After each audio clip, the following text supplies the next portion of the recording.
Hello friends, welcome to my channel. இன்னைக்கு இந்த வீடியோல நம்ம என்ன பார்க்க போறோம் அப்படினா சிறுகீரை கூட்டு தான் பார்க்க போறோம். இந்த ரெசிபி ரொம்ப ஹெல்த்தியான ரெசிபி. இந்த ரெசிபியை நீங்க இதே மெத்தட்ல பண்ணும்போது டேஸ்டும் ரொம்பவே நல்லா இருக்கும். ரொம்ப ஈஸியா ரெடி பண்ணிடலாம். வெறும் 10 நிமிஷம் போதும் ரெடி பண்றதுக்கு. வாங்க இந்த சிறுகீரை கூட்டு எப்படி பண்றதுன்னு வீடியோல பார்க்கலாம். அதுக்கு நான் ஒரு 1/4 கப் அளவுக்கு பாசிப்பருப்பு எடுத்திருக்கேன். நல்லா கழுவிட்டு கடாயில போட்டு வேக வச்சுக்கோங்க. இப்ப நல்லா பொங்கி வர ஆரம்பிச்சிருச்சு. இந்த டைம்ல சிம்ல வச்சு ஒரு 10 நிமிஷம் போல வேக வச்சா போதும், ஈஸியா வெந்துரும். இப்ப இது ஒரு 10 நிமிஷம் மட்டும் மூடி வச்சிடலாம். அடுத்ததான் நம்ம கீரையை கிளீன் பண்ணி எடுத்து வச்சுக்கலாம். 2 ல இருந்து 3 தடவை நல்லா கழுவிட்டு கட் பண்ணி எடுத்து வச்சுக்கோங்க.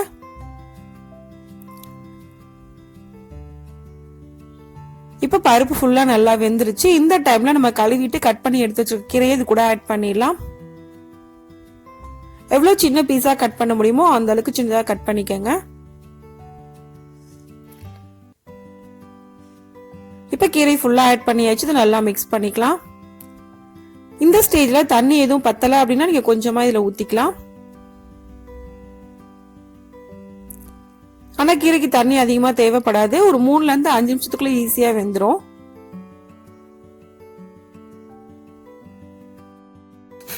இப்ப நான் 5 நிமிஷம் போல வேக வச்சிருக்கேன். இந்த அளவுக்கு நல்லா வெந்துருச்சு. கரண்டியாலையும் நல்லா மசிச்சு விட்டுக்கங்க. அப்படி இல்லைன்னா மிக்சியில போட்டு ஒரே ஒரு சுத்து மட்டும் நீங்க சுத்தி எடுத்துக்கலாம். இப்ப நான் தாளிக்கிறதுக்கு அதே கடாயில 2 ஸ்பூன் அளவுக்கு எண்ணெய் ஊத்துறேன். 1/2 ஸ்பூன் அளவுக்கு கடுகு போட்டுக்கலாம்.